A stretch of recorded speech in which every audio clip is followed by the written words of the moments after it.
아멘. 팀 켈러 목사님이 오늘 이 본문을 오늘 현대를 살아가는 저와 여러분을 위한 좀 구체적인 적용으로 이렇게 좀 도전하고 있습니다. 내용을 소개하면요, 당신이 세례받았다는 것이 도대체 어쨌다는 말인가? 교회에 다닌다는 것이 도대체 무엇을 보장해 준다는 말인가? 이런 것들이 당신 삶의 진정한 변화를 일으키고 마음에 참된 감동을 줄 때 의미 있는 것이 된다. 참된 기독교는 겉으로 보이는 것과 상관이 없다. 겉으로만 그리스도인이라면 당신은 참된 그리스도인이 아니다. 그리스도인이란 내면이 그리스도인인 사람이다. 중요한 내적인 세례를 받아 마음으로 하나님의 백성이 되는 것이다. 이런 일들은 초자연적이라서 사람이 할 수 있는 것이 아니다.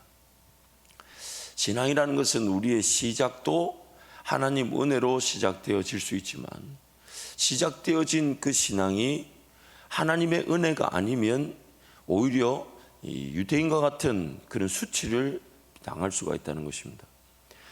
시작이 하나님 은혜로 됐다는 것은 그 구원은 하나님의 은혜가 아니면 관리되거나 유지되거나 보호되거나 더 큰 은혜, 더 놀라운 영광을 맛볼 수가 없다는 것입니다.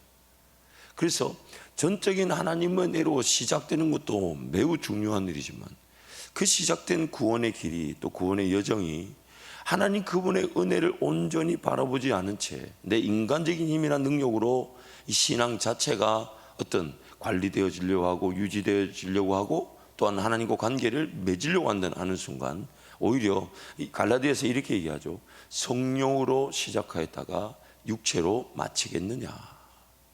너무 안타까운 일이죠. 그래서 29절 말씀에 이렇게 얘기하는, 그 칭찬이 사람에서가 아니라 하나님에게서로다. 누구도 자랑할 수가 없고 오직 다만 하나님만이 은혜를 주셔야 합니다.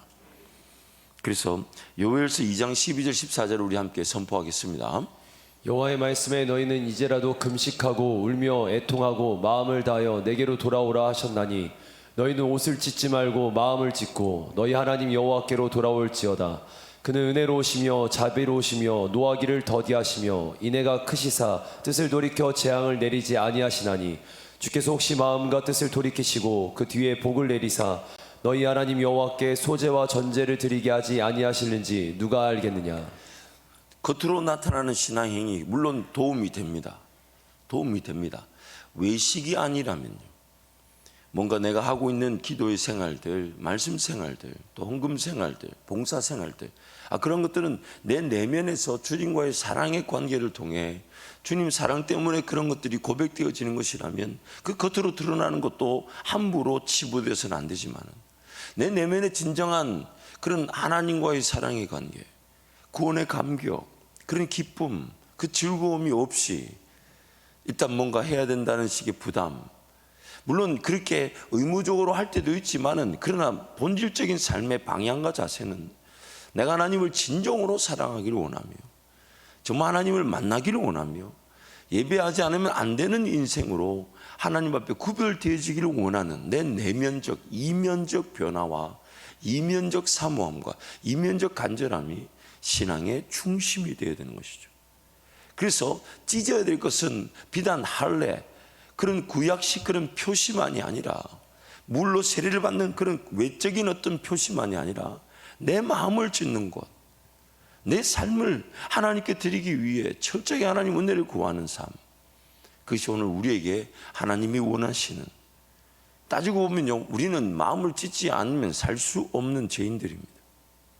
그래서 마음을 찢으라고, 여호와께로 돌아오라고 하나님 말씀 우리에게 권면하시는 겁니다. 그래서 제가 마음을 찢고 하나님께로 돌아오게 되는 경우의 수를 두 가지로 한번 정리해 봤습니다. 우리가 마음을 찢고 하나님께로 돌아가는 경우의 수가 두 가지밖에 없는 것 같아요. 참 감사하죠. 많으면 참 이렇게 시도해 볼 게 많은데 두 가지밖에, 별로 감사하는 눈빛이 아니에요. 이게 문제가 나왔는데, 객관식 문제가 나왔는데 객관식 10개 이러면 기분 좋아요? 아니, 잘 모르겠어요, 여러분. 문제가 딱 나왔는데 1번 아니면 2번 괜찮잖아요. 이게 여러분, 이 목회자의 실력이 이런 데서 좌우되는 건데 굉장히 교만한 듯 느껴집니다만은 어쨌든 여러분 성경을 보면 우리가 하나님의 백성이라면요, 하나님이 나를 붙들고 있는 것이 진리라면 오늘 우리는 마음을 찢고 하나님께로 갈 수밖에 없다고 성경이 말합니다.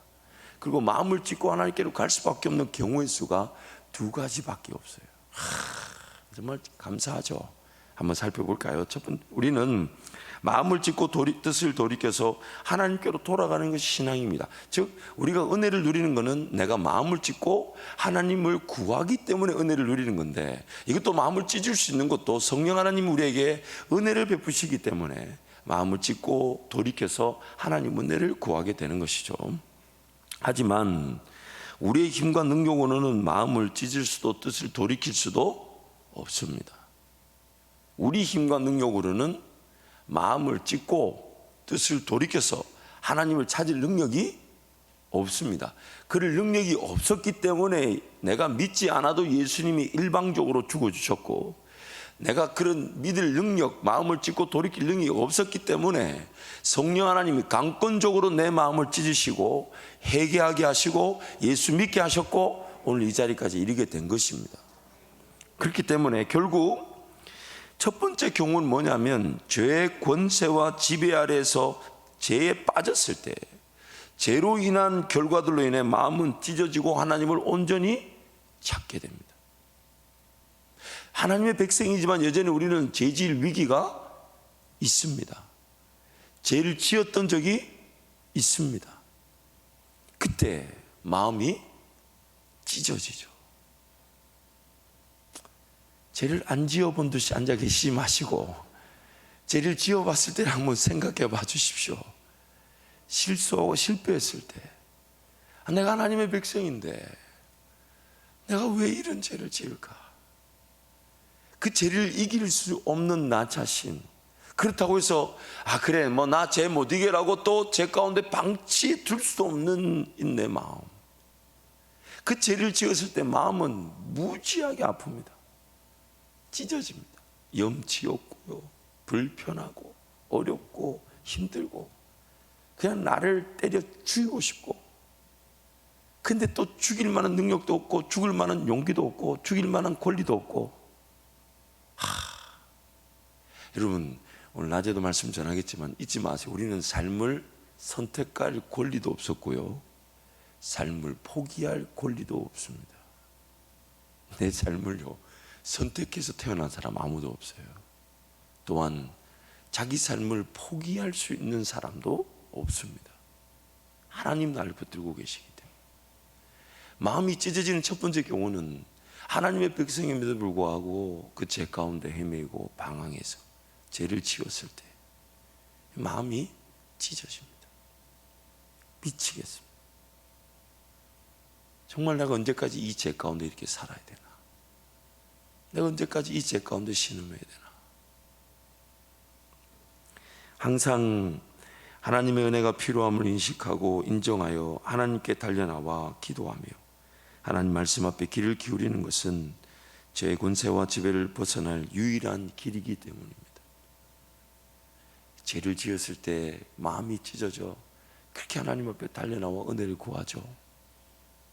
그때 하나님 날 살려주실 때 우리는 마음을 찢고 뜻을 돌이켜 하나님께로 돌아간다는 것이 무엇인지를 조금 알게 됩니다. 두 번째 경우의 수는 성령 하나님에 의해 의에게 종이 되듯 삶을 하나님께로 내어드려 성령 하나님을 기다리고 있냐 하지 않으면 어쩔 수 없이 마음이 찢어지게 되는데, 그래서 이 두 번째 경우의 수가 뭐냐면 내가 나를 자발적으로 하나님 앞에 내어드릴 때 그 말씀이 나를 어떻게 하냐면 찢어주십니다. 너 이런 죄인이야. 그래서 우리가 좀 이따 살펴보겠지만 히브리서 4장 말씀에 하나님 말씀은 살아있고 운동력이 좌우의 날선 어떤 검보다 이래 혼과 영과 및 관절 골수를 찔러 어떻게 한다고요? 쪼갠다. 그때 찢어지는 거예요. 그때 찢어져요. 그런데 여러분 너무 안타까운 게 이 말씀 앞에 내가 찢어지는 경우가 참 그리 늘 그것으로만 살아가는 게 오늘 더 건강하고 안전한데 우리 죄인됨이 그렇지 않더라는 거죠. 그러나 어느 순간 그 분기점이라는 게 있는 것 같아요. 그 보일링 포인트라고 하죠. 끓는 점이라고 그러는데 그 점을 딱 넘어서면 그 말씀의 시간, 기도의 시간이 내가 죄를 짓고 쓰러지고 넘어지기 시간보다 훨씬 더 많아지기 시작하는 인생의 시절이 있습니다. 물론 또 그러면서도 죄를 피할 수 없지만 그 습관과 문화가 나를 지켜주게 되는 것이죠. 그래서 만약 성령 하나님과의 동행을 거절하면 마음을 찢지 못한 채 옷을 찢는, 즉 무겁고 부담스럽기만 한 종교 생활만 남게 됩니다. 그래서 오늘 우리가 마음이 찢어지는 경우의 수는 둘 중에 하나입니다. 하나님의 백성임에도 불구하고 죄에 빠졌을 때, 그럼에도 하나님이 나를 예수 그리스도 이름으로 건져내 주시고 구원해 주시니까 하나님 온전히 바라보게 되죠. 그러나 하나님은 그런 어떤 이 수동적인 면, 부정적인 측면에서의 은혜만을 주시길 원하지 않으시고 긍정적인 면, 즉 능동적으로 내가 주님을 따르는 생명의 성령의 법, 말씀을 통해 나를 발견하고, 아, 내가 이게 죄구였구나, 이런 게 죄구나, 이런 게 나의 이 문제구나, 내가 이 구약의 백성들처럼 하나님을 거절하고 있구나, 불순종하고 있구나, 그것을 깨닫기를 원하시고, 그때 우리는 은혜를 사모하게 되죠. 하나님 이 말씀대로 내 삶 가운데 은혜를 베풀어 주옵소서. 그때 우리는 마음을 찢고 하나님께로 돌아가게 되는 것입니다. 그래서 시편 34편 16절 말씀 우리 함께 선포하겠습니다.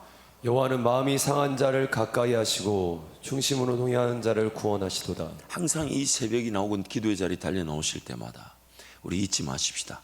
뭔가 기도의 제목들, 있어야 될 것들, 물론 기도해야 합니다. 간구해야 합니다. 그러나 그 전에 하나님, 저는 죄인이라서 어떤 죄를 지었는지, 죄를 지었는데도 죄진 줄 모르고 뻔뻔스럽게 주님께 은혜를 구하고 있을 수 있습니다. 또한 지금도 저는 죄인입니다. 또 앞으로도 이 죄를 피할 수 없는 죄인입니다. 하나님 나를 긍휼히 여겨 주옵시고, 또한 이 기도와 간구가 하나님 나의 죄인됨에 의한 욕심과 정욕이라면 하나님의 뜻을 깨닫는 기회가 되게 해주시되, 하나님이 원하시는 기도의 제목이라면 응답할 때까지 인내로 기도케 하여 주옵소서. 이게 바로 우리가 하나님 앞에 모든 걸 내어드리는, 그리고 이 마음이 찢어지며 중심에 통회하며 자복하며 은혜를 구하는 계기가 되는 것입니다. 두 번째, 그래서 할례받은 마음, 즉 찢어진 마음이라는 것은 할례받은 마음인데, 이걸 제가 팀 켈러 목사님이 글을 좀 소개하면요, 중요한 것은 표면적 유대인, 표면적 육신의 할례가 아니라 성령에 의한 마음의 할례를 받는 것이다. 이것은 생생한 글입니다. 할례받은 마음이란 영적으로 감화를 받아 부드러워진 마음이다. 어쩔 수 없이 의무적으로 하는 것이 아니라 하나님의 임재와 선하심을 느끼기 때문에 그분에 대한 사랑으로 생명력 있는 기도 생활을 하는 것이다. 그렇다고 그리스도인이 항상 엄청난 경건의 시간을 가진다는 것이 아니다. 이것은 도덕주의자들에게서 찾을 수 없는 것이다. 그들도 전례나 공동예배, 설교에 사로잡혀서 감동을 느낄 수 있겠지만 하나님이 자신들을 사랑하는지 근본적으로 확신하지는 못한다. 따라서 이들은 주일 오후부터 돌아온 주일 오전까지 생기가 없고 공허하며 불안하다. 이 번역이 조금 아쉽긴 한데요, 제 이 글을 읽으면서 아마 이런 표현인 것 같아요. 항상 하나님의 은혜를 구하는 마음이 부드러운 마음입니다. 항상 하나님의 은혜를 구하는. 만약 항상 하나님의 은혜를 구하지 않으면 우리는 그 공허함과 불안함과 염려, 근심, 걱정을 이기지를 못합니다. 빛이 임하면 어둠이 물러가지만 빛이 없으면 이미 우리는 어두움으로 가득합니다. 하나님의 은혜가 아니면, 하나님의 임재가 아니면 우리 이미 죄와 사망의 법의 지배를 받고 있습니다. 그래서 이 부드러운 마음이라는 것은 하나님 은혜를 구할 줄 아는 마음.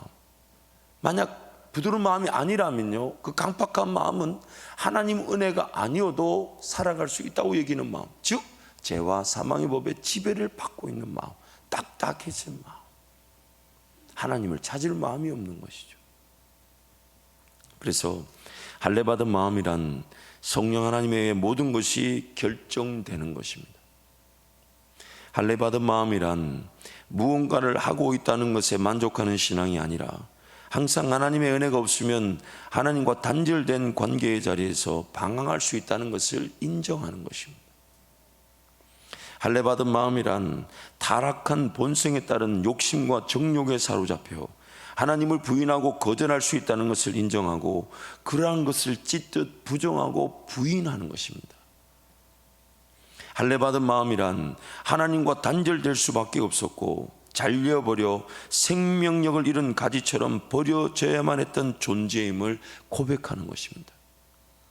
나란 존재가 그랬다는 것, 나는 항상 하나님과 관계없이 떨어져 나가 있었던, 가지로서 나무에 붙어져 있어야 되는데 나무에 붙어있지 않고 떨어져 나와 있었던 인생, 그리고 기회만 되면 떨어져 나가려고 하는 상태, 그게 바로 하나님의 백성이고 구원을 받았지만 지금도 그런 위기가 있을 수 있다는 겁니다. 아니, 있다는 겁니다. 그걸 항상 인정하는 거예요. 그것이 지금의 내 현 상황을 찢는 겁니다. 하나님 은혜를 구하지 않고도, 하나님 바라보지 않고도, 하나님께 연결되어 있지 않고도 삶을 살아가려는 걸, 내가 그걸 생각을 찢어버리는 거예요. 아니야, 나는 하나님 은혜가 필요해.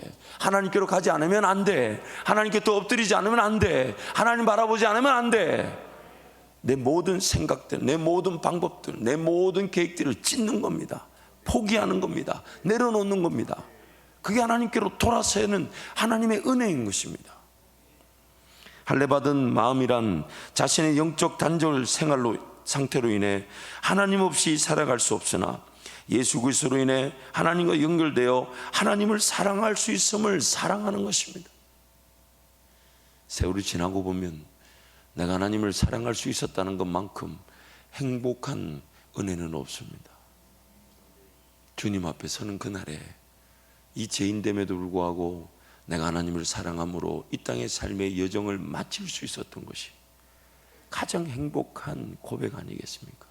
가장 행복한 고백. 할례받은 마음이란 피가 철철 나는 단절 상태가 하나님 아니면 치유 회복될 수 없음을 고백하는 것입니다. 내 안에 영적이든 정서적이든 정신적이든 혹은 육체적이든 고질적인 질병이 있으며 지금도 어딘가 상처가 있고 지금도 어딘가 피가 철철 나고 있는데, 그래서 싸매야 되고 수술해야 되고 치료해야 되는데 그 치료의 필요성을 느끼지 못한 채 살아가고 있다면, 그래서 평생 그렇게 말했던 이유가, 그렇게 행동했던 이유가, 그렇게 염려했던 이유가, 그렇게 근심했던 이유가 내 상처와 내 아픔 때문이었는데, 그걸 모르고 살아왔다면, 살아가고 있다면 하나님 은혜를 베풀어 주옵소서. 하나님 은혜를 베풀어 주옵소서. 한번 따라하실까요? 나는 평생 치료가 필요합니다. 나는 평생 병든 죄인입니다. 항상 은혜가 필요하다는 것은 항상 내 안에 문제가 있다는 걸 인식하는 겁니다. 근데 그 문제가 무슨 문제인지를 모를 뿐이라는 거예요. 그 문제가 뭔지를 모르고 당하고 있을 수 있다는 거예요. 심지어 알고서도 당하고 있을 수 있다는 겁니다. 그래서 살려달라 외치는 겁니다. 하나님 은혜를 베풀어 주옵소서. 이게 바로 마음이 찢어지는 거죠. 왜냐하면 뭔가가 나를 괴롭히고 있다면 힘들잖아요. 그래서 하나님이 찢어진 마음으로 이 상처를 안고 하나님 은혜를 구합니다. 그때 하나님이 은혜 가운데 보듬어 주시고 위로해 주시고 격려해 주시고 치료해 주시는 것입니다. 할례받은 마음이란 단절되어 버려져야만 했던, 할례받은 마음이란 성령 하나님에 의해 찢어지고 깨어진 마음의 상태로 성령 하나님을 의지함으로만 하나님의 자녀로서 살아갈 수 있음을 고백하는 것입니다. 할례받은 마음이란 단절되어 버려져야만 했던 인생이 창조와 인생의 주인이신 하나님을 사랑해야 함을 알고 사랑하고자 은혜를 구할 수 있다는 것이 행복함을 고백하는 것입니다.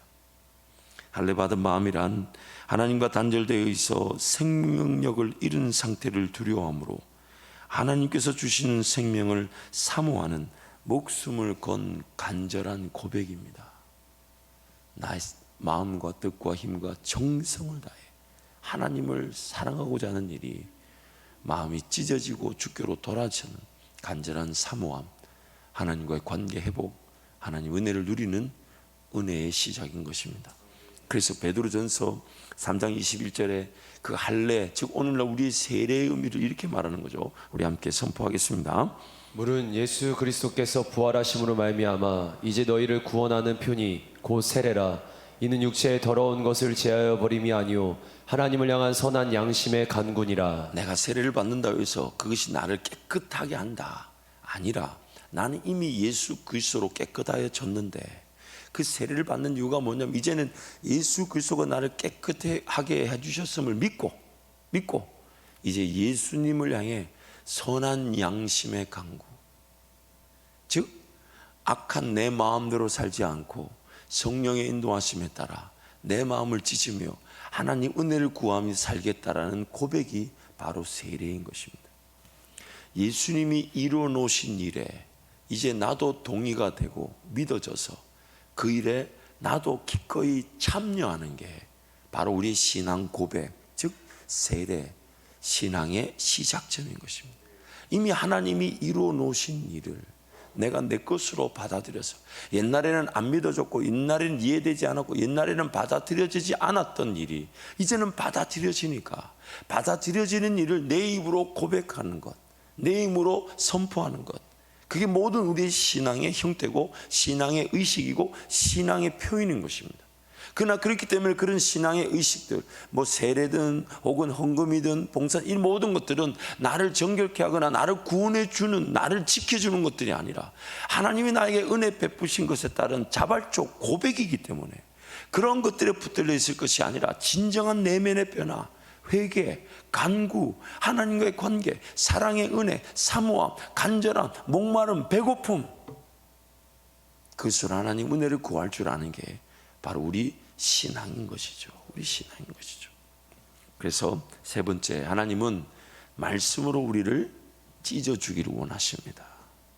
여러분, 그러므로 이 말씀을 대하실 때마다, 그 제가 지금 여러분에게 미리 얘기 드리는데, 이제 100일 새벽 기도를 마치고 나면 이제 완주하신 분들에게 성경을 드리는데, 그냥 성경이 아니라 여러분이 원하는 성경 구절과 앞에 뭐 이름이나 이런 거를 여러분 것을 쓸 수 있도록 앞면에다가, 그래서 여러분만의 이제 성경을 이제 지금 준비하고 있습니다. 그래서 그 100일 이제 완주하신 분들에게만 드리려고 합니다. 갑자기 분위기가 안 좋아요. 이렇게 100일 새벽을 깨운 것만 해도 감사한데, 또 그것이 더 풍성한 의미가 되도록 여러분 기도하십시오. 목사 마음을 바꾸셔서 하나님 며칠 결석에도 줄 수 있도록. 그럼 뭐 여러분 기도하기 나름이에요. 그런데 여러분 말씀을 대할 때마다 이렇게 기도해야 됩니다. 하나님, 이 말씀을 통해 제가 좀 아프더라도 찔러 쪼개지게 도와주십시오. 그렇잖아요, 여러분. 내 병이 있는데 병이 그냥 덮어지고 지나가면 좋겠습니까? 아니면 제대로 진단이 되고 찔러 쪼개져서 치료가 되기를 원하십니까? 이 말씀의 요지가 뭡니까? 나를 더 발견하는 거거든요. 죄 가운데 얼마나 사로잡혀 있고 드러나야 되는데 드러나지 않은 것들이 무엇인지, 한편으로 감사하지만 한편 너무 가슴 아픈 건 평생 죄 가운데 지배를 당하는 나를 발견할 수 있다는 것. 그만큼 여러분 죄의 권세, 죄의 지배, 죄의 법이 심각한 겁니다. 그래서 하나님 말씀을 대할 때마다 그냥 읽어가는 게 아니라, 하나님 이 말씀을 통해 내가 찢어지게 해주시고, 내가 찢어지게 해주십시오. 혼과 영과 및 관절과 골수가 찢어지게 해주셔서 하는 예수 그리스도께 달려나가 은혜를 구하지 않으면 안 되는 그런 인생, 그런 은혜를 누리게 하여 주옵소서. 그럼 기도가 안 될 때마다 말씀을 펴서 읽으십시오. 특히 로마서 1장부터 7장까지 쭉 읽어보십시오. 시간이 없으면 7장이라도 읽어보십시오. 나의 지배 상태. 기도가 안 된다는 건 지금 성령의 지배 가운데 있다는 거예요? 죄의 지배 가운데 있다는 거예요? 죄의 지배 가운데 있다. 그럼 나를 구원하실 건 뭐밖에 없습니까? 하나님밖에 없는데 하나님이 말씀을 주셨으니까. 그래서 여러분, 기도가 안 된다 그럼 성경을 읽으십시오. 언제까지? 기도가 될 때. 이제 우리 성도들이 하시네. 야, 너무 뿌듯합니다. 하나님은 반드시 도와주십니다. 반드시 도와주십니다. 내 기도가 살아나기를 나보다 하나님이 더 원하고 계십니다. 나보다 더 내 기도가 살아나기를 간절히 바라고 계시니까, 기도가 안 되면 말씀 펴서 읽으십시오. 내 마음이 뜨거워져서 기도가 될 때까지 하나님 반드시 도와주실 것입니다. 그래서 제가 내용을 좀 정리해 봤는데요, 예수 그리스도의 보혈의 능력으로 값없이 구원을 받았다는 것은 죄인인 내가 구원을 위해 할 수 있는 것이 하나도 없었다는 것을 뜻합니다. 심지어 구원을 받았지만 여전히 죄의 지배와 권세 아래에서 죄의 종으로 살아가고 있을 수 있습니다. 우리 안에는 어딘가가 골마터져 가고 있으며 썩어 들어가고 있으며 죽음에 이르게 하는 병이 있습니다.